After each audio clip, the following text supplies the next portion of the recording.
Yeah, so welcome to the last panel of the symposium. Wow, you guys have energy.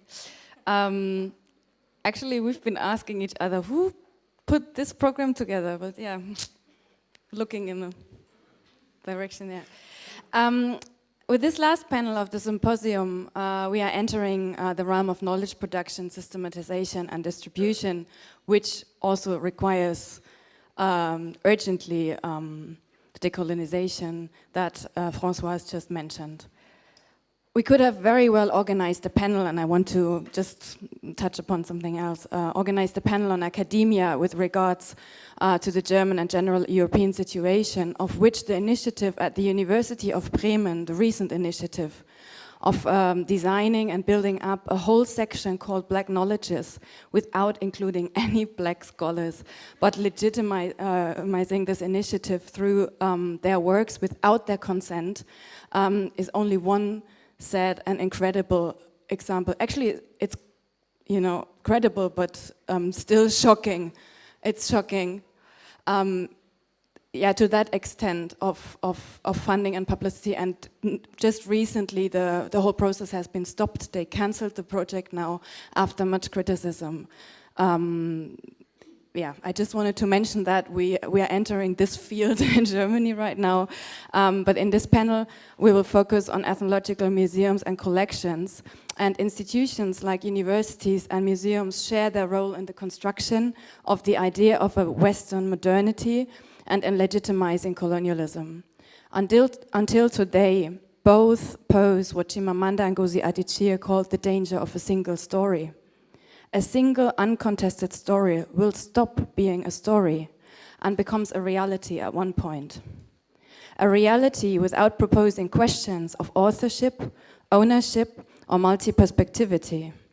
Ethnological museums told and sometimes even still tell single stories, mainly about the other, which serves as a footstep in the construction of the European Western perceived we. The danger of single stories told in some ethnological museums is especially exponentiated through the stolen objects and stolen memories in their displays, which are or which would be the source in the creation of counter-narratives. The continuity of the colonial past within the present becomes not only evident in the status quo of ethnological museum and their highly problematic collections, and a crass example here is the Royal Museum for Central Africa in Tervuren in Belgium, but also in concepts for newly built mega museums or projects which potentially, and as one would think and hope, create a space and an opportunity for rethinking and decolonizing ethnological collections. Only too often they don't. As we could see in many examples, like for example the Musée du Quimpronly, and also what the high debates that are going around, especially here in Berlin, on the Humboldt Forum, that has met huge criticism and also developments in this whole long phase now of planning the Humboldt Forum, which we will talk about in this panel. Germany's Minister for Culture, Monika Grütters, for example, doesn't get tired of explaining the concept of the Humboldt Forum with words like these or similar constellations, and I quote, "In the Humboldt Forum, the non-European cultures should present themselves confidently. The curiosity for the unknown, the other, will have a home in the urban space opposite the testimonies of our European art and cultural history on the museum island." The end of quote. In this panel, we will explore the museum's attempt to resolve problems around representation of non-Western cultures and the relationship, the consequences, and future of colonial collections in ethnological museums in the West.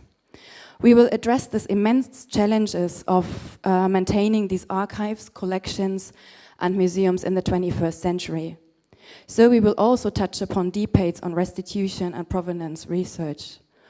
The core questions and preparation of these panels are: how can the epistemic drainage that results from the appropriation of these objects be mapped and theorized? How can we address counter-narratives of ethnologic objects, and how can we resist the display of otherness that ethnological museums perform? In this context, the panel will address cultural large-scale projects like, as I mentioned, the Humboldt Forum, asking why and how old structures as well as objects are uncritically adopted and moved outside of their respective contexts, and how, and now I quote Imera Limon, how transforming museum practice and active intervention in the framing, the interpretation and the ownership of cultural heritage is crucial for the dealing with the colonial past in the present. Hereby, we will talk about alternative existing and future art and cultural models that propose a counter-discourse or counter-structure to existing ethnologic museum curatorial practices. I would like to invite us to use the, maybe we could say, poetics of resistance that we not only but so beautifully find in Glissant's archipelagic thoughts. And he said, I imagine the museum as an archipelago. It is not a continent, but an archipelago. So yeah, thank you very much, the 5 panelists.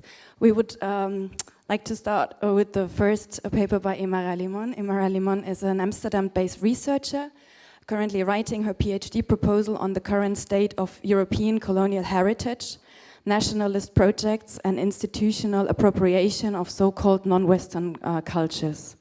She has a BA in art history and an MA in heritage studies and museology, and a research MA in cultural analysis at the University of Amsterdam. Her research interests include ethnographic collections, intangible cultural heritage, ethnology, affect and cultural theory, post-colonial study, ethnography, and anthropology of time. Imera was chief editor of Simulacrum and publishes regularly on cultural platforms. She's part of the New World Summit team, founded by the artist Jonas Stahl. Thank you very much for joining us.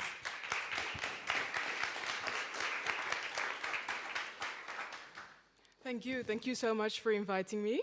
Is this loud enough? Can you hear me? I'll just cut to the chase. Throughout the past decades, ethnological museums have made attempts to resolve the critique on institutional categorizations based on ethnicity and race, and problems of representation. These problems go back to the ideologies within which the Colonial Museum took its shape. The objects are traces and evidence of the existence of an other that could be explained and studied, and supposedly had to be governed by Western imperialists. Well, this already came up in today's and yesterday's discussions, but I'll say it again. It is difficult to find a solution for a problem that is widely unacknowledged.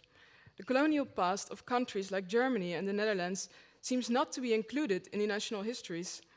So how do we deal with something that does not exist, or at least not in public discourse? There have been a few curatorial strategies in response to the challenges that ethnologic collections provide. One example is that large museums recurated their displays on Africa in order to make them more inclusive. This happened just around the new millennium, as you can see in the list of museums that recurated their collections. Another strategy is collaborations with so-called source communities. However, inviting representatives from these communities was often critiqued as merely consultation and not really a true collaboration and sharing of authority. A more recent solution is bringing in contemporary artists to engage with the collections and to provide new perspectives on it. And these initiatives are all very important, and they're important transformations that follow from discursive shifts in mostly anthropology and post-colonial studies. But in this context of continuous struggle to legitimate the ownership and the presentation of ethnologic collections, I would like to introduce a case study that raises a lot of questions on collaboration, counter-narratives, and the gap between discourse and practice. 6 years ago, the artist Chief Anayo Nobodo made an Ijele mask in Nigeria for a collaborative project with Ikuku Berlin, an association whose aim is to promote Nigerian culture and cultural cooperation between Nigerians and Germans. When the mask was made and the masquerade was held, the Ethnological Museum in Dahlem, Berlin, was not yet involved. 1 year later, the mask became the centerpiece of the permanent Africa in Berlin display. Significant here is what happens when the museum incorporates the mask into its collections and puts it on display. At that moment, and still today, the Ethnological Museum is recontextualizing its collections in preparation of its future destination in the Humboldt Forum. And I'm bringing up this event because it is at the core of the rhetorical shift around the African collections. The aim of the museum is, and I quote the exhibition captions, to free the historical African collections from the constraints of being merely regarded from an ethnographic viewpoint, end quote. And the museum problematizes an idea of ethnography where the collections stand for an exotic faraway continent. So this reveals a clear discomfort with the current position of the collections, especially around representation. In an idealistic speech, Ahmed Jerima, professor in theater and culture studies at the Redeemers University in Nigeria, emphasizes the essence of the Ikuku Berlin project during the welcoming of the Ijele in Germany. Jerima focuses on overcoming cultural boundaries and reconsidering post-colonial identities, and I quote, what then is the essence of the Ikuku project? It is one project that takes its roots from the sad historical reality of the African man, one of slavery and forced displacement. It is one that looks at the process of political and economic emancipation. It is one that looks at colonial dominance, the partition of Africa and its peoples, the process of nationalism and fights for independence, the process of cultural hegemony, the rubbing of one culture on the other, the taking of one culture to the other, and finally, the fusion or the giving birth to a hybrid culture. He also emphasizes that the project is significantly situated in Germany, the country where the scramble for Africa took place, where Africa was carved up into small states by the colonial masters. So this speech, it's a really powerful and explicit counter-narrative to African colonial history as written from the perspective of the colonizer. 2 years later, the Ijele mask is given into permanent care of the Ethnological Museum, and Jerima again gives a speech, this time at the exhibition opening. He positions the project in a way that is even more specifically a response to how African culture has been represented. What the mask means to Africans is explained in a dialogue with other cultures, for example, by references to Christianity in Europe, which is positioned against beliefs and gods in some African communities. So the project is an engagement with the way Africans have been represented by their colonizers. Jerima's speeches and the Ikuku project show an awareness of the need for intercultural dialogue instead of representation. It is therefore striking that the museum presentation of this project is still actually explicitly a form of representation. Another part of the exhibition that is now closed gives visitors an insight into the history of Africa, as is said, implying that the German museum presents an other culture, but to whom? Who is considered to be the museum audience presented with this insight? The problem of representation is closely tied to persistent categories of self and other, and the idea that these fictional categories would be unchangeable. Whereas the Ijele project questions the representation of African culture and presents a counter-narrative, I would argue that the afterlife of the project in the context of the museum is actually closer to traditional ethnography, where cultures are represented to the Western self. This is in sharp contrast with the ideological shift that the museum announces, where collections no longer stand for an exotic continent. The museum incorporates the mask into their collections, but power and authority is not shared because the museum as institution still functions as the gatekeeper that selects and contextualizes the object, and what eventually remains is the Western narrative around African objects.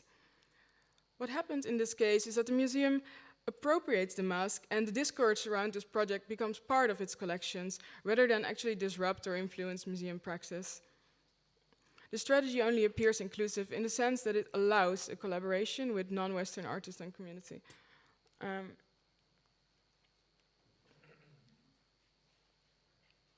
So, what can be done with ethnological museum collections? It's crucial that former colonial institutions become even more self-reflexive than they sometimes already are and acknowledge their roots in colonial history. to continue bringing up, to bring up painful issues in society and actively initiate public debate, political debates on racism, nationalism, and colonial history. But unfortunately, a progressive discourse is not enough. It is not the same as truly sharing authority. The latter is something we can maybe not expect from the institution. As we see often, change happens under the pressure of shifting discourses and through counter-narratives. With this idea in mind, I would consider other forms of intervention in the dominant history or in the availability and accessibility of ethnologic objects to be more important than curatorial strategies. Just a suggestion. How can new knowledge be generated around, for, and by these objects, and by whom? How can resistance challenge the authority of the Ethnological Museum? Claiming restitution of looted objects is a form of resistance based on a belief that injustice has been done and needs to be resolved. The claims are complex and of course sensitive issues with increasing pressure for institutions to return objects. And most important here is coming to terms with the colonial past. However, political and economic arguments tend to take over. The question, should it stay or should it go, has to be replaced with more in-depth discussion on what does it mean if it stays and what does it mean if it goes. Because return, like reparation, suggests that the past could be undone, or to open up the discussion, maybe return is just not enough. I want to give one last example of how ownership and thus a demand for shared authority can be claimed in various ways. In 2013, Nigeria's National Commission for Museums and Monuments, the NCMM, hosted a meeting in Benin about artifacts in Western museums that were looted by the colonial army invading Benin in 1897. The discussion is perceived as a first step to display the objects in Nigeria. A plan of action is presented by the NCMM and suggests a form of ownership, namely the request to develop a database by the collaborating institutions on Benin art collections that they hold, with a digital archive and free photographs of the objects that should be made available for scholarly purposes to facilitate studies on the Benin collections. Making the collections available in a database renders it more accessible for a larger audience and creates an archive with cultural heritage that can be seen as an act of reappropriation. Making an archive is a way of creating new knowledge around objects, and tracing the objects from Benin enables new narratives around colonial history. As an intervention in institutional practice, communities can empower themselves by reclaiming cultural heritage. And so I find this a strong way of decolonizing and creating more freedom in spite of a situation where heritage has been taken away and appropriated. So one of my questions later for the discussion would also be what, of course, a restitution is a main issue, and it's also very unrealistic in many cases. So what do you do in the meantime, and how are other ways possible of decolonizing, of creating more freedom? So I would really like to hear your ideas about this as well.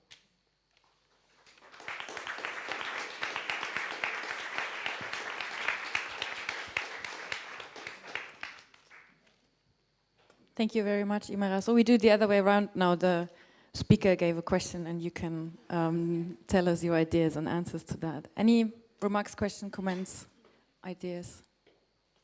Please let us know.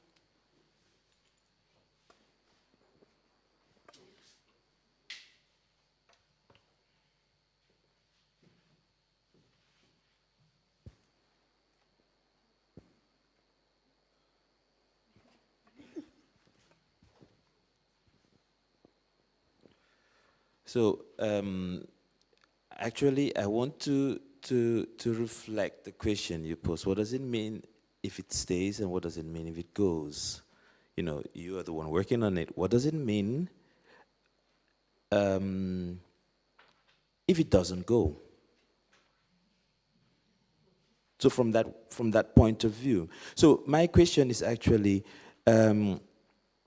and it's something I've been deliberating upon for a while now, and asking myself, like, what does it mean psychologically for a people if, say, the chair of a king, for some reason, is taken away and put in an ethnological museum for ages. What does it mean for the psychology of that people, for the understanding of themselves as a community? So what does it mean if it doesn't go back also? Does my question make sense? Yeah, so these are the two questions. What does it mean? And I think it's, what I just mean to say with that is that very often it's an issue of which side am I on? Do I agree with this? Do I disagree with this? And that there's just not enough time for a discussion on why exactly is this. But I think it's also very difficult to speak in this in isolation of the other presentations where we contextualize it more. So maybe we can get back to it a bit later afterwards in discussion. Yeah.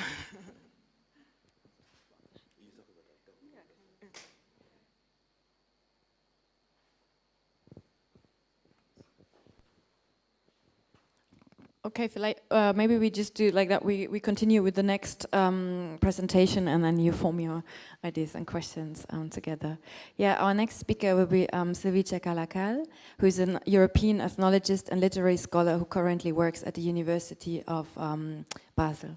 She has studied cultural studies and comparative literature in Tübingen, London, and Berlin. In 2012, she received her PhD at Humboldt University. Her book, Die Welt in Bildern, Erfahrung und Evidenz in Friedrich Bertuchs Bilderbuch für Kinder, was published by Wallstein Verlag in 2014. During her PhD scholarship, she was a visiting research collaborator at the History of Science program at Princeton University, where she laid the foundation of her second book, Amateurblicke auf Indien um 1800, heterogene Bilder und verwobene Geschichten, which is about to be published. Here, today, in the book, she is interested in entangled histories and stories, in the post-colonial analysis of shared images and cultural narratives, and in the history of European and German ethnographical practices.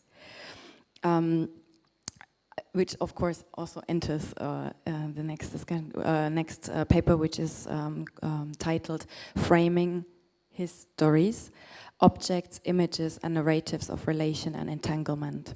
Thank you so much for being here with us.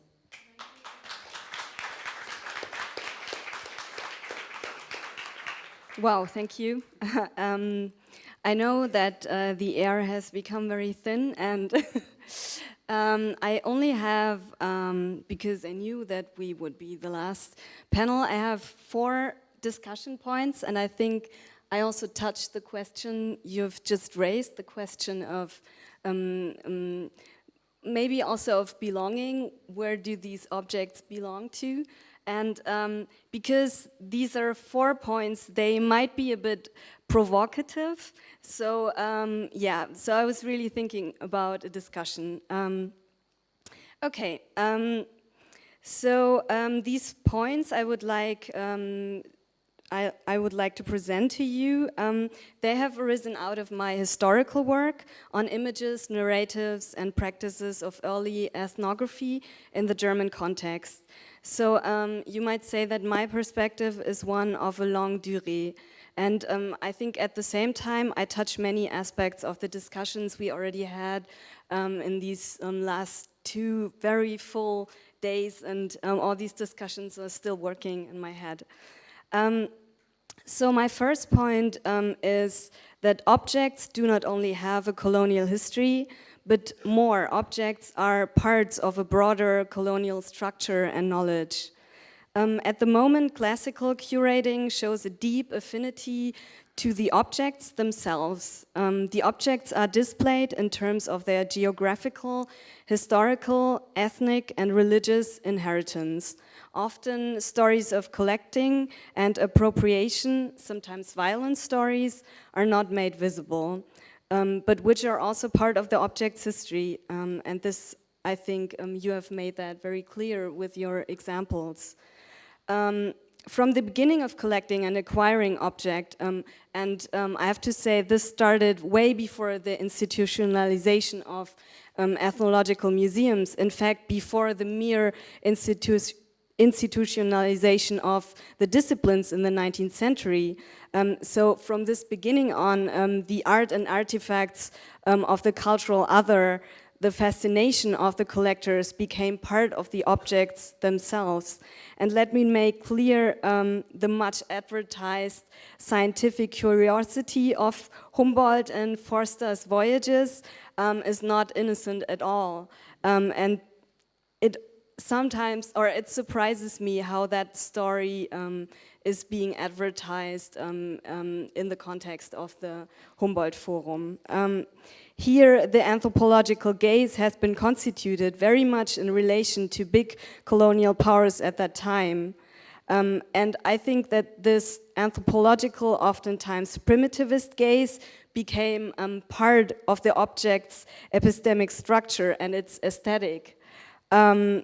To think about these objects as part of these collections, one has to understand that processes of collecting, buying, acquiring change these objects, and maybe you can even say turn them into something different.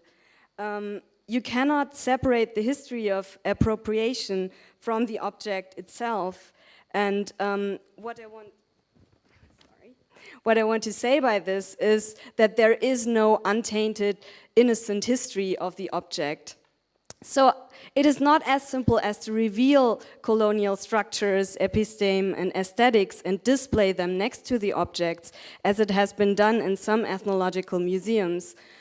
We have to come to an understanding that these structures and this knowledge form the very order of the collection itself and the effects of the aesthetic of an object, and that they have shaped the world around us, whoever we are. Another example which makes it a bit more clear what I mean is the Geographic Map of Africa we have seen a lot of times during these 2 days. The problem is not only that the map is a symbol of the scramble for Africa with its straight lines and its violent markings. Not the lines are the problem, but the idea that the map itself already is a technique of making the other visible, turning life worlds into geographies which can be explored, conquered, and even more, fixing the cultural other in time and space. So mapping, very much as collecting, are practices that were not only exercised in a certain time, but they created powerful orders which lie embedded in these collections. That brings me to my second point, entangled histories and broad networks of relation. This order of things, people and history applies equally to science museums, museums of local history, Heimat- and Stadtmuseen, and natural history museums. And I think that's a very important point. It's not only ethnological museums. I would even say that all of these objects bear in relation to each other. And this is to make this clear, a little part of my research. Around 1800, the narrative of the antique and eternal India with its old temples brought forth paintings, drawings, and sketches of weather-worn architectures, temple carved into caves, old statues, and so on.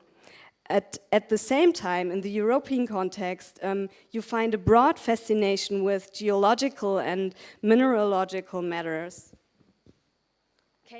Cave explorations, climbing into the abyss, collecting fossils, pictures of the eternal antique India, and geological and mineralogical endeavors and practices. And in the German context, children would set up small natural history cabinets and collect stones. So pictures of India and these practices of, or these geological and mineralogical practices have to be connected to each other. This urge of dating and making history visible, the idea of climbing down to history, and Jules Verne's Voyage au centre de la Terre, which appeared 1864, makes this more than clear. So all these practices are part of the arise of the idea of temporalization Verzeitlichung, and evolution. In the German-speaking context, India next to Greece was constructed as the cradle of German civilization.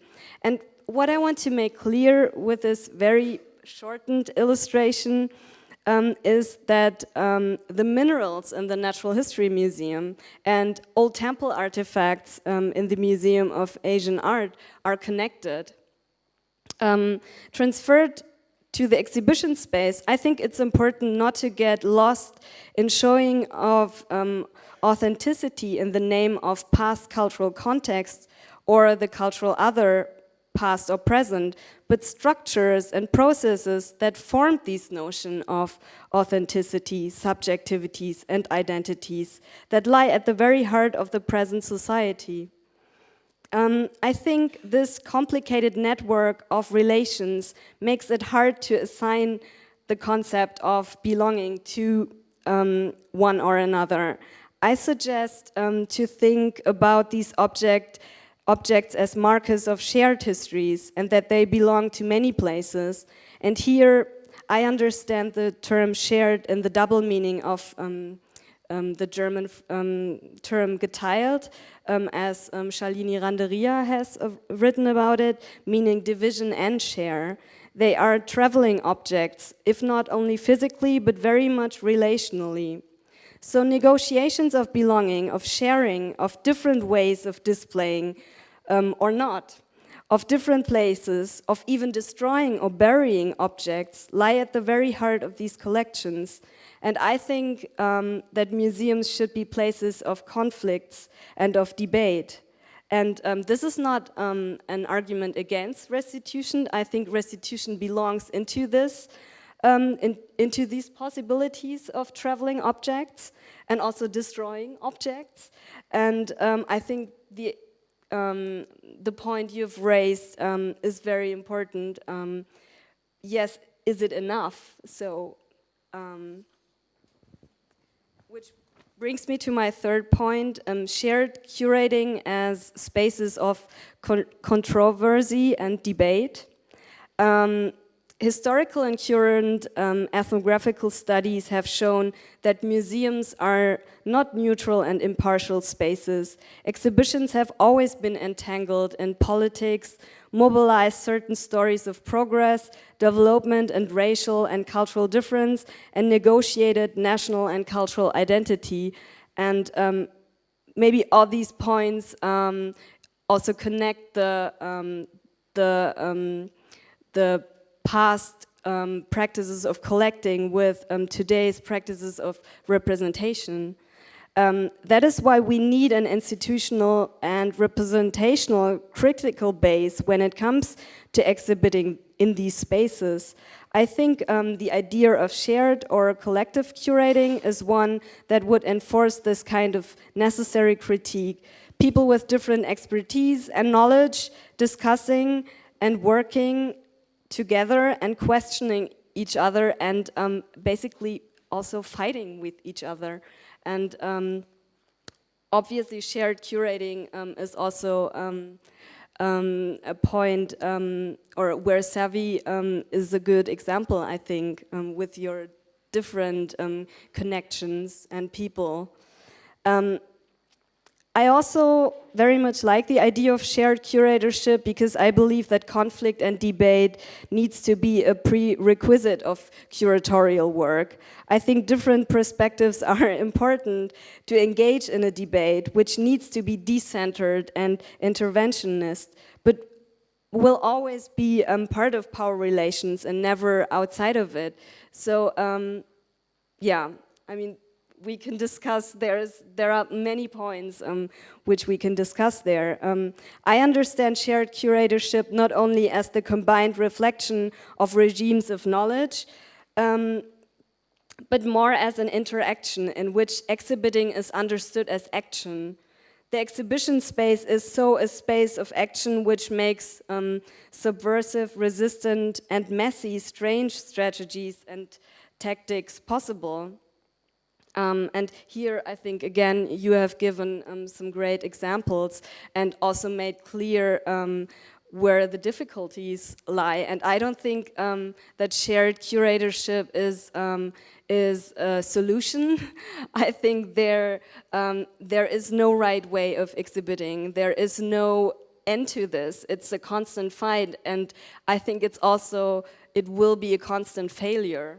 And maybe the notion of failure, maybe we can discuss that as well. And I'm very aware of that shared curatorship also makes real political and institutional problems obvious, so that, for example, objects can travel, but scholars, artists, and activists getting visas, or institutions working together, all these problems are also a big part of it. So this brings me to my last very short point, and thank you that you're still alive. The last point is counter-narratives, shared histories, and politicized exhibiting. Having worked, for example, with pictures of India from the 18th century on, I first only saw these images as pictures Europeans made of Indians. But once I followed the stories and narratives of these pictures, it was not that simple anymore. I found collaborations, transformations, cutting and pasting, hybrid and heterogeneous styles, etc., which told much more complicated stories as I first anticipated.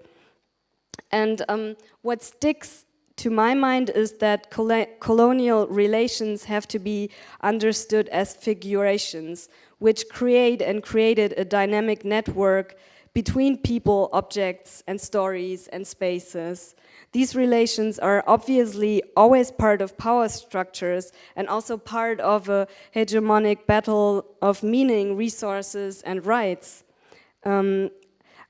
For me, out of that arises the problematic that here and there, us and them, other and self, are not that easy constellations, and have never been easy constellations. So this is I wouldn't say today we live in a more complicated world.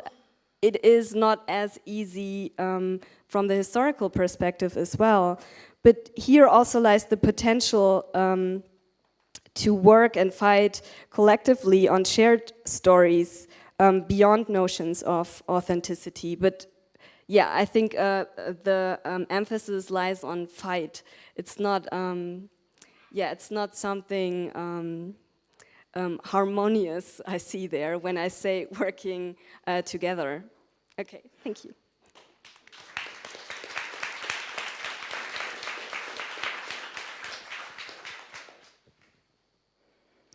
Thank you very much, Sylvie, for that call for action that connects maybe also to what Bonaventure yesterday said about maybe the tactics, the guerrilla tactics we have to implement in this process. Yes, before I could even ask for questions, wonderful.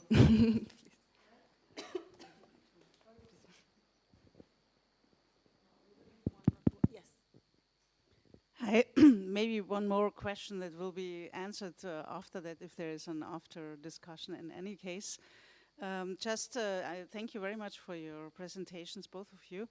I wanted just to add something which maybe is a point after we have asked about what is the psychology of the people. Maybe we can also talk about what is the position of the artist. As you know, a good artist is a dead artist, right? I mean, so in a sense, to problematize the concept of the curatorial within a production of a shared knowledge, in a sense, I think we would have to address also this relation. Yeah, I understand that as a comment, right? It's not a question. Yeah, I think when I talk about networks, I mean this relation is part of that as well. And I mean, it would be interesting who takes the voice of the people who can't who can't talk anymore. So yeah, I think maybe we should think about that as well. So how can you give voice to these different perspectives?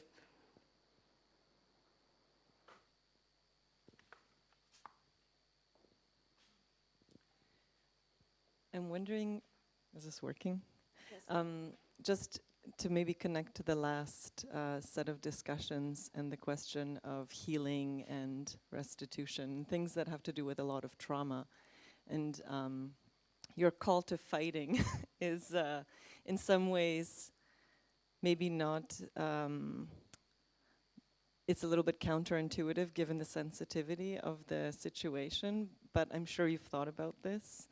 And I'm wondering where you would situate this good fight, you know, in at the heart of the problem. And I also wonder maybe where play comes in, or some kind of, you know, play fighting or enjoyment and things that have to do with libidinous aspects of relation.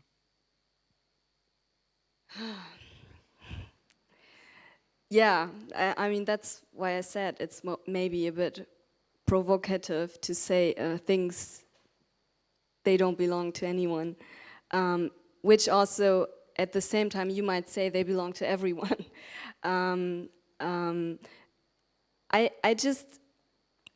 I think the problem I have is maybe also I'm trying to combine these two questions. The questions of the people, right? About who are we talking? I find it so difficult to make these different kinds, or to address these different kinds of groups, or these different kinds of we. So, and for me, the notion of belonging is in a way, it is so modern itself. For me, it is in a way an essentialist category, and we have discussed this many times during different panels that when we talked about citizenship. So how do we claim something which is exclusive from its heart? I mean, we could also talk about equality. I mean, all these rights were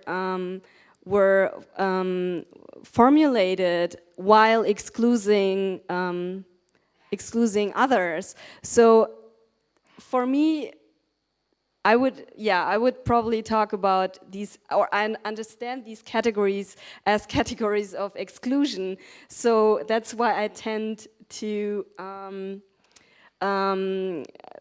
go into this this idea of sharing, but not in a positivist way, but in a very, I think, the pain and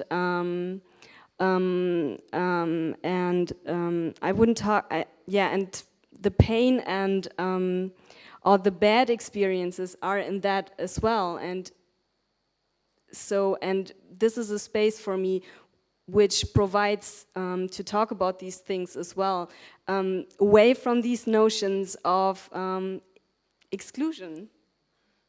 Yeah, I don't know if...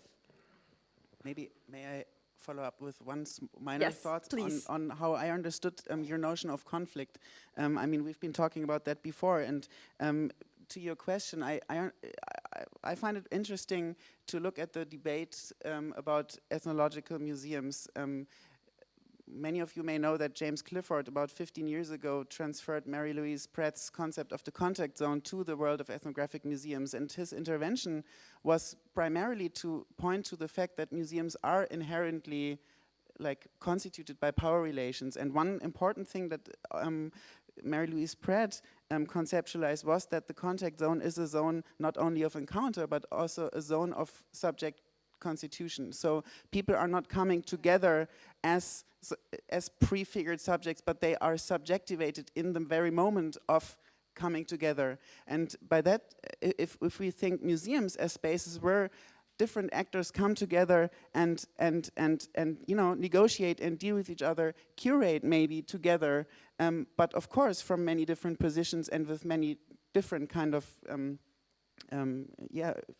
coming together in a inherently powerful institution, then it can still be, it can even be joyous, but still a space of conflict maybe.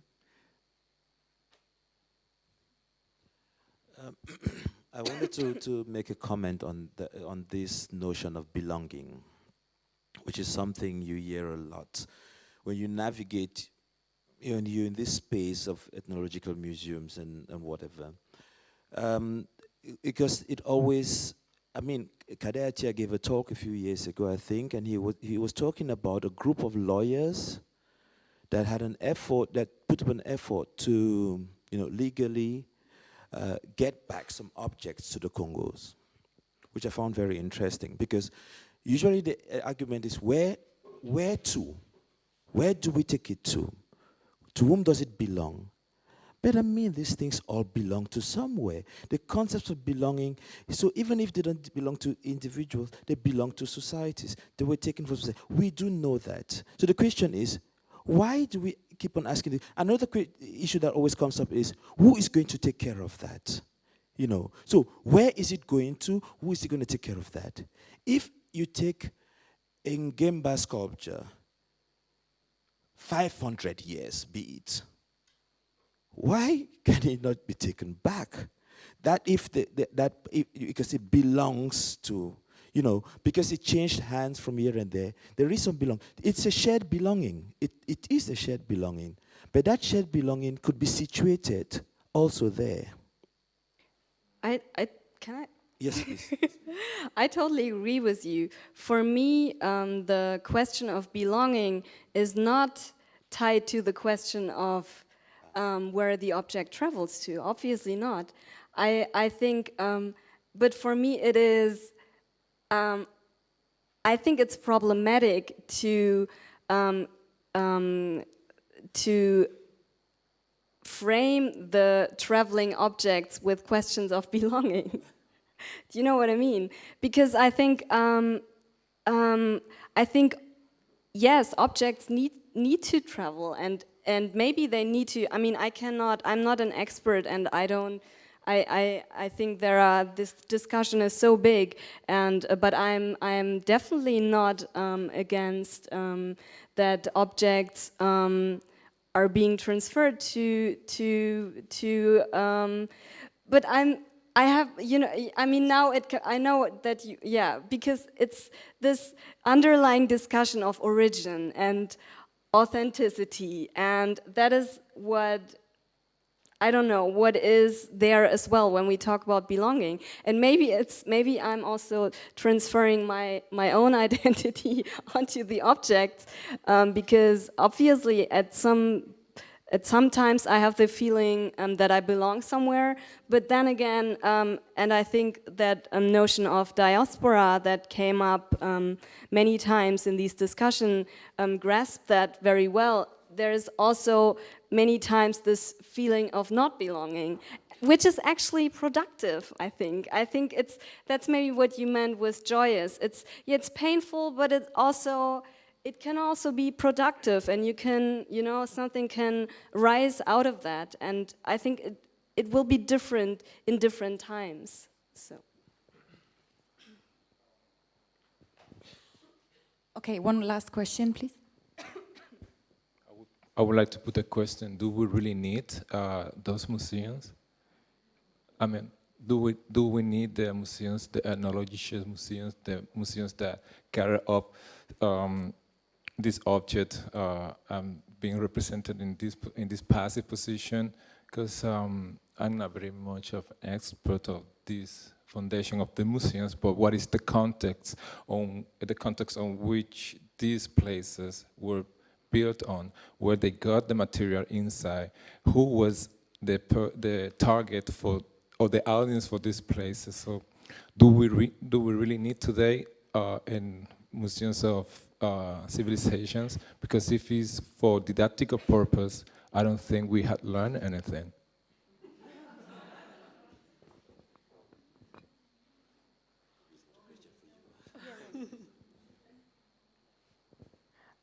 Yes, I think we very much do need the museums because they have been there and they've brought such important changes that it's...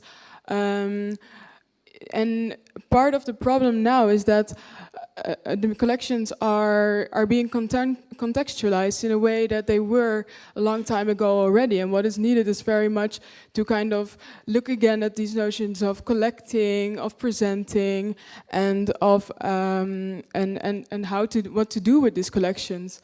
And yes, it's the most important thing not to do is to think, let's get rid of it because it's problematic. I think it should very much stay because it's going to come back in the future again.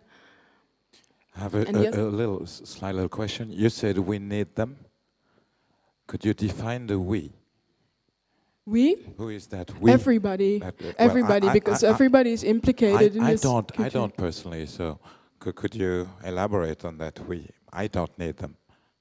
You mean you don't need the collections to be redefined? No, but I think it's not that people need it personally, individually. I think it's very much problems in society come from the fact that the colonial past still very much exists, and the museums have played such a big role in that because they have all these collections. And I think there's very much an opportunity there for these collections to be looked at again.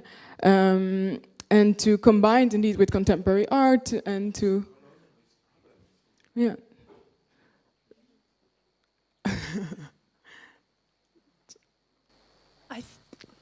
This is working. I just wanted to make one comment to a couple of those things that have just come up. There is, for example, a Weltkulturmuseum in Frankfurt, and some of the strategies that you suggested in your talk at the beginning. It's fine, it will be fine.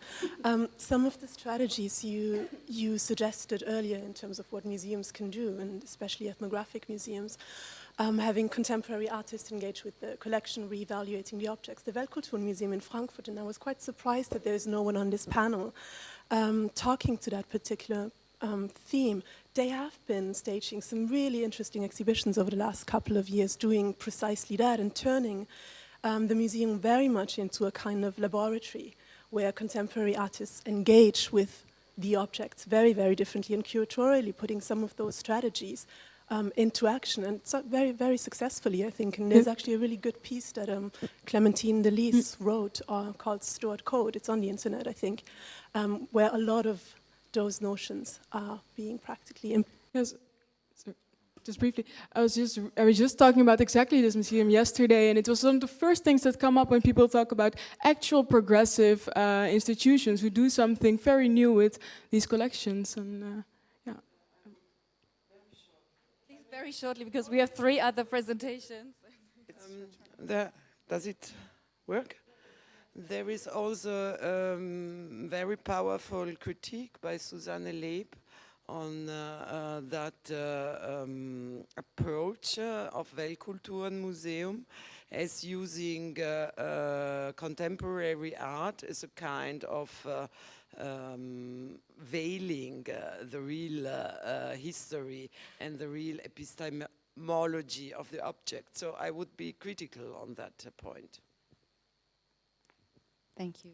Okay, I would suggest we proceed with the next presentation by Paula Ivanov, who is a Privatdozentin for social anthropology at the University of Bayreuth and the curator of the Africa collection in the Ethnological Museum in Berlin, which is part of the National Museums of Berlin. She completed her PhD at the Ludwig-Maximilians University in Munich and her habilitation at the University of Bayreuth. Her work focuses on art, aesthetics, and visual material culture in Africa, as well as on African history and global interconnectedness. Her recent research has centered on Muslim coastal societies in East Africa, and she's preparing a book on translocality and aesthetics in Zanzibar, Tanzania. Her publications on museums collection include articles like To Observe Fresh Life and Safe Ethnic Imprints of It, Bastian and Collecting Activities in Africa during the 19th and early 20th century, in Manuela Fischer's book on Adolf Bastian. And Afrika, Europa in den Kunstobjekten in Peter Junges Kunst aus Afrika. In 2007-2008, she curated the Berlin venue of an international exhibition on art from the Kingdom of Benin, Nigeria, and will now give us an idea of the plans for the African collection in the Humboldt Forum. Thanks.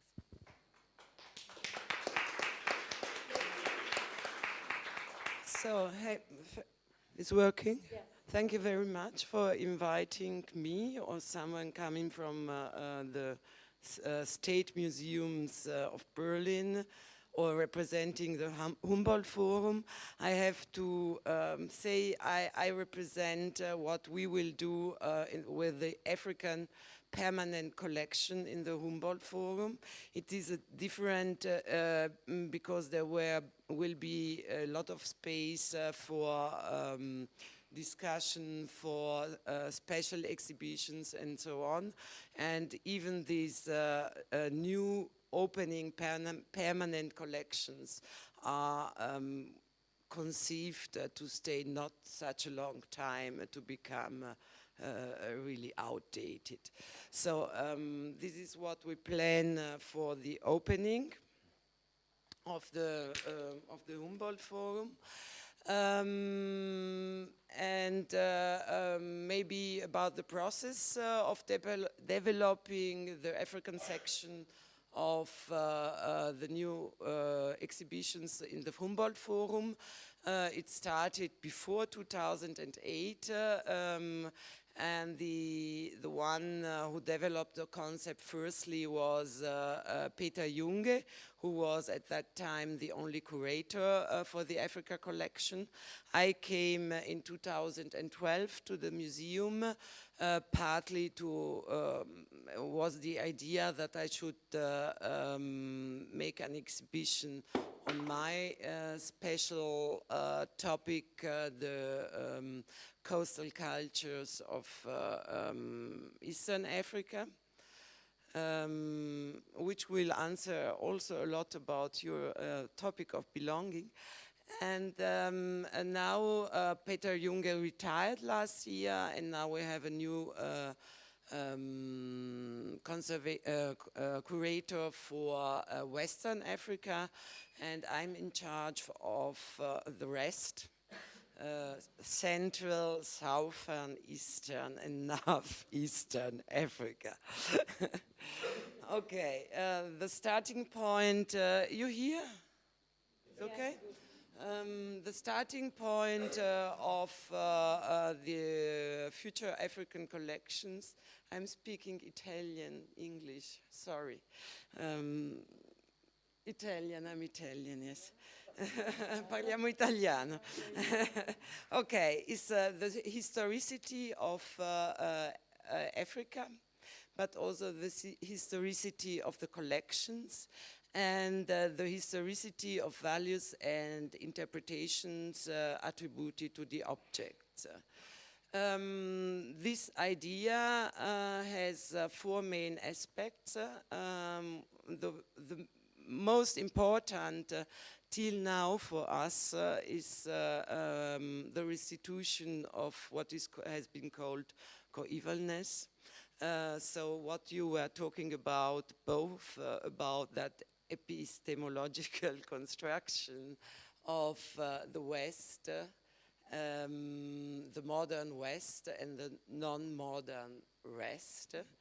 And this epistemological construction is perpetuated till today in the order of collection, in having a non-historical ethnological museum and a historical museum dedicated to archaeology and art of what is conceived as the West.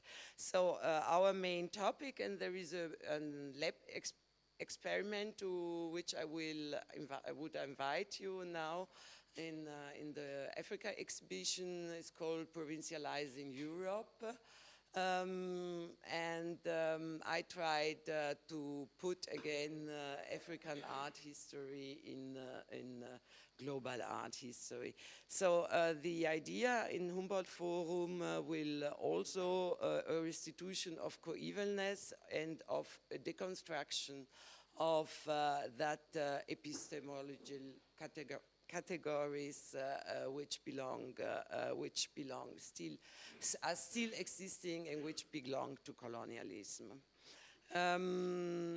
This entails having an approach based on relational global history, or what is called entangled or shared history.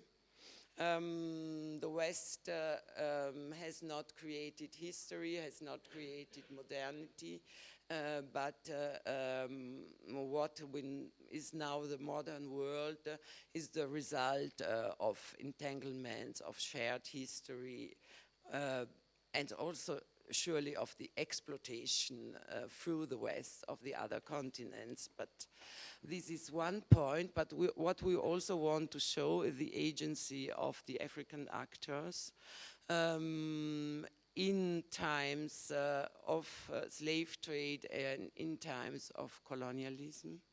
So not to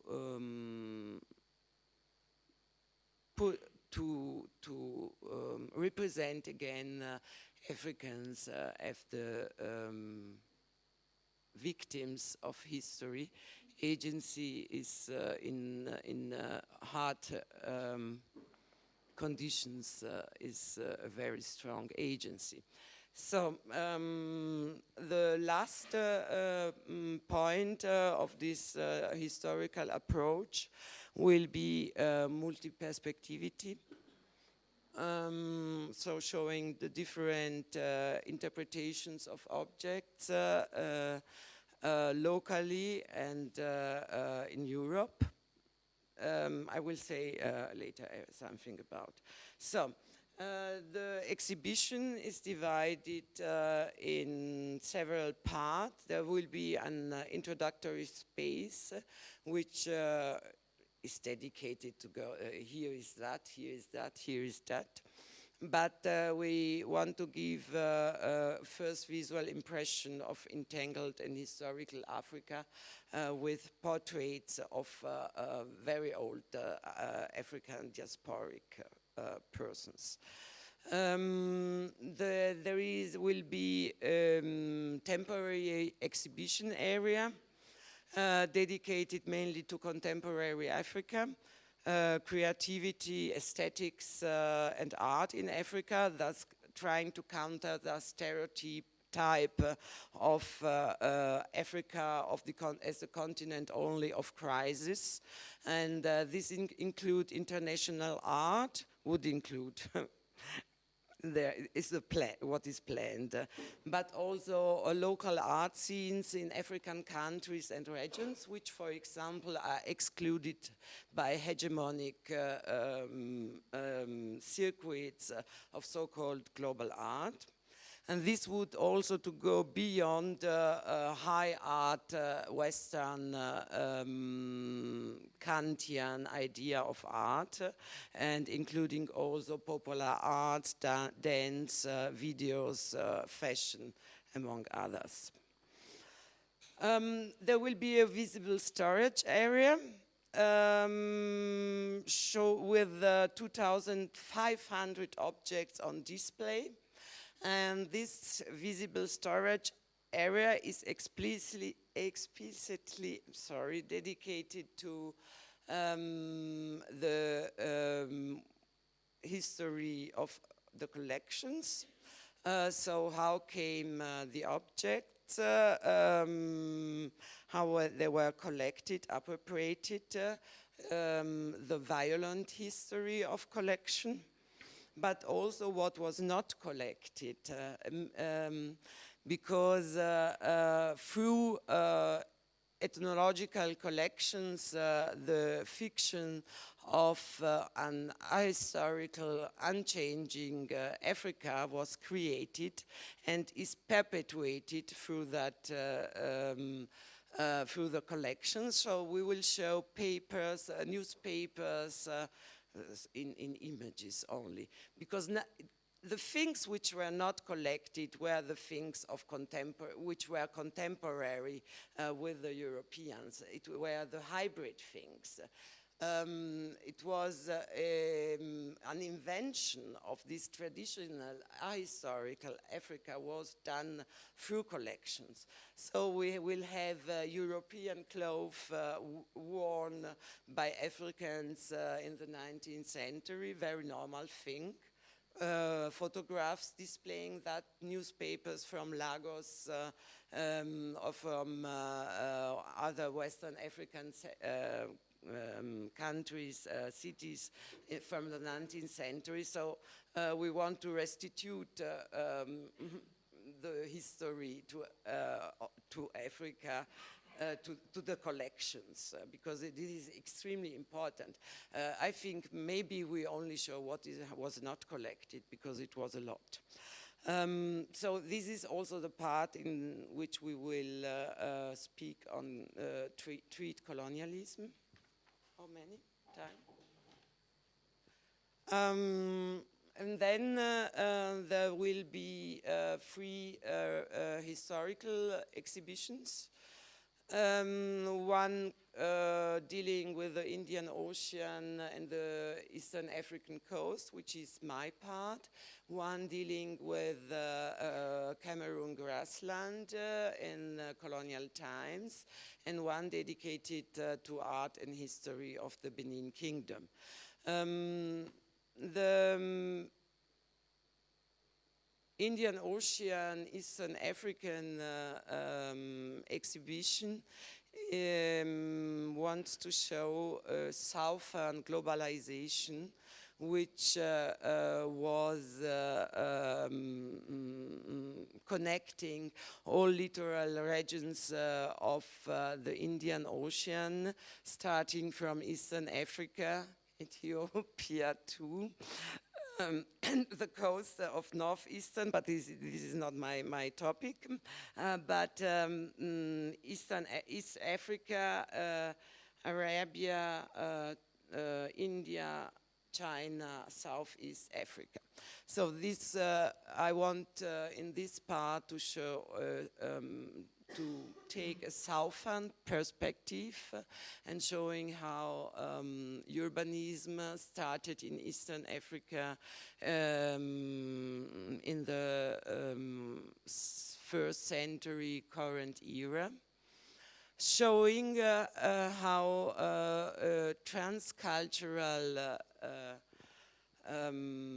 culture developed in the Indian Ocean as a part, as a trading translocal culture to which all countries participate. And here I want to come to the origins. Monica Juneja from Heidelberg has written about concerning the Silk Road, but it is the same in the Indian Ocean. Nothing belongs to one single culture. Cultures based all on transcultural interactions and negotiations, which we have to study and to show. And the Indian Ocean transcultural culture, translocal culture, is a very good example for cosmopolitan way of building identity, which is an alternative, constitutes an alternative to Western exclusive ways of building identity. So this would be the part concerning the embeddedness of the towns of the East African coast in these southern networks. The Europeans here, from these southern perspective are the intruders and only one of many actors in the region, and they came much later, starting with Portuguese intervention with weapons in trade, which was a very not such violent trade.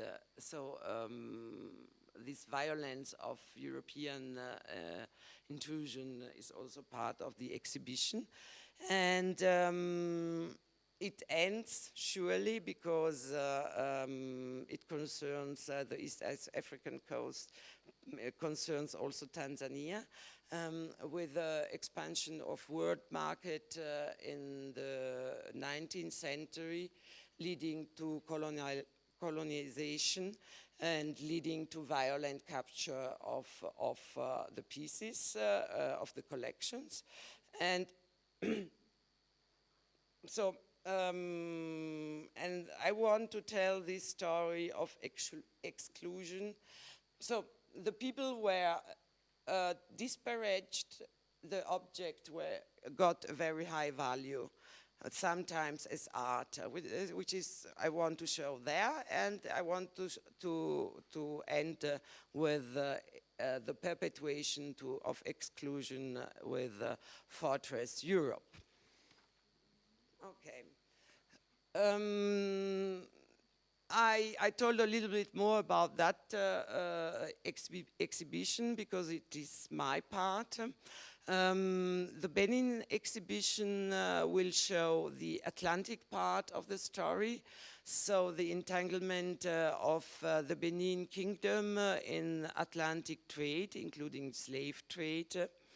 And it will show also how these art objects were interpreted and reinterpreted again and again through history by Benin actors, but also by the Europeans. So it's a kind of showing how objects are the whole time at the interface, at the point in which the own and the other are negotiated, but also the own past, the own present, and the own future. And then the Cameroon module will center on Cameroon grass fields. What's No, because there are many Cameroonians around, so I want to see their faces. Sorry. Sorry, because I'm not Cameroon representative, but I try to tell what will be shown. So I have to read now because it is so important. It will introduce museum goers to the art and history of the Cameroon grassfields before, during, and after the colonial period. A clear engagement with colonial history will be a central focus of the presentation. The first section of the exhibition centers on the representational art of the different ruling groups that shared power in many of the grassfield kingdoms. Here are the different groups are kings, queens, and queen mothers, associations of nobles and palace officials. The diverse artwork associated with these groups will be shown how showing how a common artistic vocabulary was deployed using different styles, media, and forms by various artists throughout the region. The second section engages with different actors in the colonial encounter and their strategies for managing the political, social, and cultural upheavals that colonialism presented. The Germans, who were motivated by factors driven in large part by European concerns. The rulers of Bamum, who pursued a policy of alliance with the Germans to shore up their political position and appropriate new sources of power and prestige. And the rulers of Mansour and Com, who came to military confrontations with the Germans in large part because of circumstances that were beyond their control.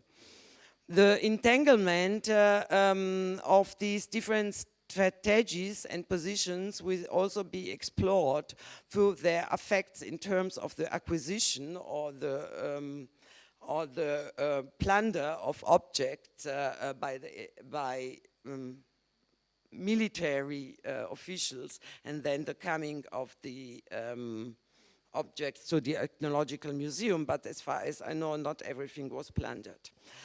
So the end will be in this Cameroon part, which is dedicated really to only to grassfield kingdoms. Will present the views of a contemporary African artist whose work engages with the question of the legacy of the colonial era in the present. Thank you.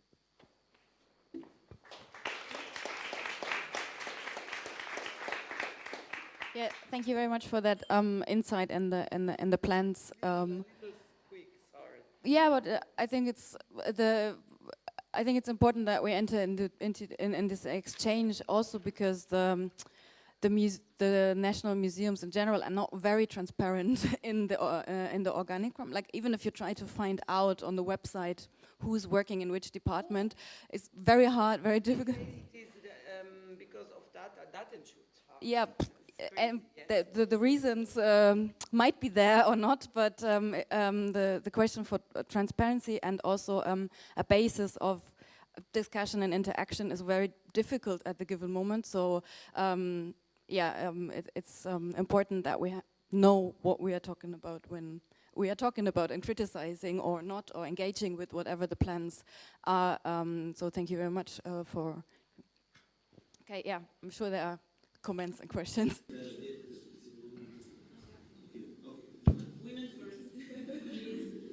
Yeah, I think I established that today, right? So, so basically, I know that in the Dutch context where I work now, that public institutions have to lay bare their budget to the public. Budget, like so I'm curious how much, what is your budget for that project? Very poor. I don't think that I can, I even don't know. No, me not. As I told, I have no idea. I know that we have to, but I think the budget is known because we are under very strong pressure to work in the time and in the budget. No, I don't know how, but I think it is open because the Humboldt Forum was a decision of the German parliament. Maybe you know something about because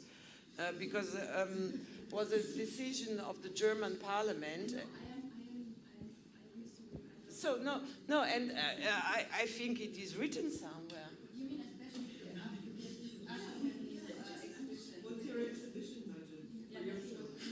I know that I work even the weekend for the Humboldt Forum. The budget is very low because we don't have, so is my opinion because I cannot speak for, our opinion is we would need more help from storage keepers and from curators and from conservators. It will be an immense work to move everything. So a call has been sent out to support Humboldt Forum. And it's very interesting. Let's be a bit serious now. It's very interesting. Every now and then I try to be a curator. Russia wants to save money the whole time. No, that's Don't good. you know That's that? good. Now I'm asking my question, if I may, and you'll be free to answer. Now, first of all, I curate a show every now and then, and if I'd be asked what is the budget of my show, I'd be able to come up with numbers. Not necessarily with the numbers of the museum, etc., but at least with the show I'm trying to put together. Well, your intervention was very, very interesting. There was a couple of striking words like international art exclusion, high art, etc. And I have the feeling that all the discussion on ethnological museum, displaying the object, belonging, displacement, dislocation, are just for me like a huge European psychodrama. Because it's their problem after all, what they're doing with those things, etc., etc. And I'm always amused to hear people trying to be those people who are going to do justice to those objects and to those people, etc., etc. There was this interesting proposition by Jean-Paul Sartre in L'être et le néant, where he was trying to explain to us that we cannot think the void if we are not the void, which means that we're forced to be unhuman to be able to think the human outside of the human. So, you're an ethnographer, a curator, a European, and you are really deconstructing a story that you cannot deconstruct, I think. I think it's a psychological problem, and it's interesting for Europeans to discuss the display, to discuss what they're going to do with those objects, and to deal with the whole continent or with the whole world. But I don't think that the world is that interested. I'm not saying that it's not interesting. It's always interesting for people to go through a therapy, to try to find out what they're going to do with their lives. But as far as I'm concerned, these all displaying these all ethnological museums in Europe, I mean, I would shut them down. I think that you still have far too more money still, and that there may be some other things to do, maybe some colonial exhibitions, some, I don't know, Disneyland or some stuff like that. Don't know, it's a question. Don't you think you should close Humboldt Forum? It's a question. I understand. And then tell me why, if your answer is no, then I would like to know why we should not close it, the Humboldt Forum. I have no problem to close it, but I think it would be better to see the objects till new political solutions are found. I have to tell you, I am European, but I am in an institution in which me too, I'm making fieldwork. It's an extremely hierarchical institution in which, sorry, I don't know how my budget is. So to know that, you should speak with other persons. What should I say? I think it would be, I think because so many prejudices on Africa are still in Europe, and especially African history is very important to be shown, and there is an international status quo on African history. So I think it would be important to show that to people who think Africa has no history. If I may, just I'll give it to you. Sorry, or no, but you're the guest, so.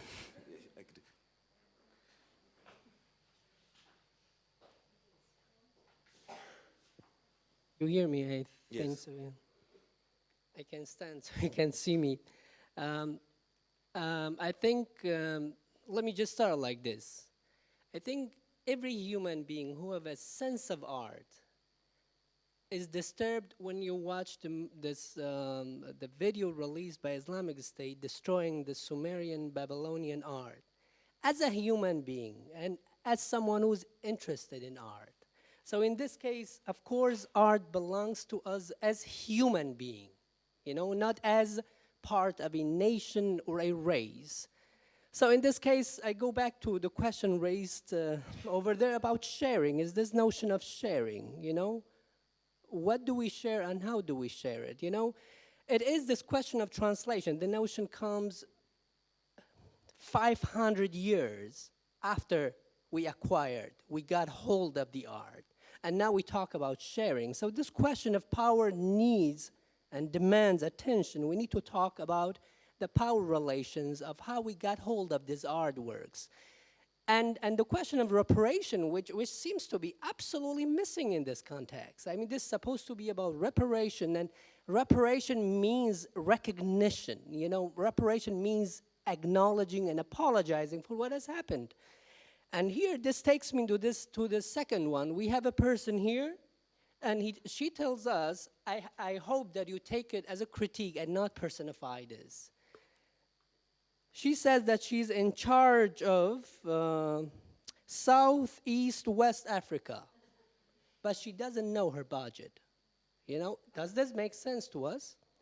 And then she brings in, this is the interesting aspect, she brings in this question of Europe. No, this is not about Europe. This is about you. This is about the museum who makes and sells this memory of Africa. So you know, museums entitled ethno, we will never call a museum in Germany ethno-Germans. But because it is Africa, we have to say ethnology, you know, because this is my field, ethnology and anthropology. So it's this question of, you know, when you say we want to restitute, what do you restitute when you do not know your budget?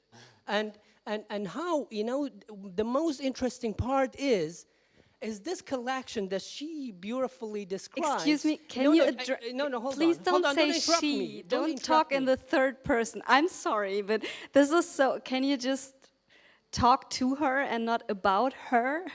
That makes me. I am bad I'm guy. sorry. It's just a way of how we talk to each other. That's just the point I want to make. Sorry, I think. And you cannot talk to me like that. You have to let me finish, and I know the question. I'm sorry to representation, interrupt so you, but yeah. I thought it's a very violent way of speaking. I'm sorry. No, my main point is that it is. My main point is. Sorry. I mean, yeah, we are speaking about the person who tries to represent the whole of Africa to us and sell it. But the main point is how these collections are remaking Africa and the memory of Africa in this continent.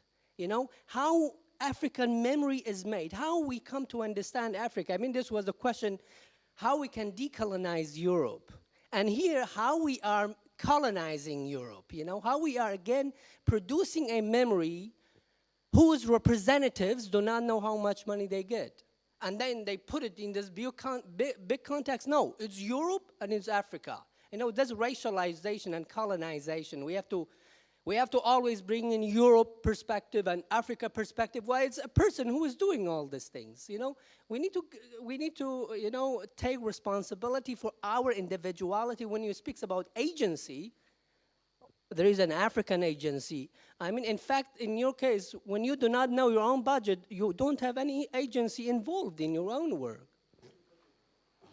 I don't know what's the problem with the budget. The Prussian institutions have a very high budget for the whole moving of the museums. I am sorry, you are right. In hierarchical institutions like the Stiftung Preußischer Kulturbesitz, your agency is limited. I want to use that agency. I can take it as responsible. Okay, I am in charge of the collections. Sorry, it was a little bit short. I am in charge of the collections from Central Africa, Southern Africa, Eastern Africa, and Northeast Africa. And I am guilty of everything. I don't know what I have to say to you.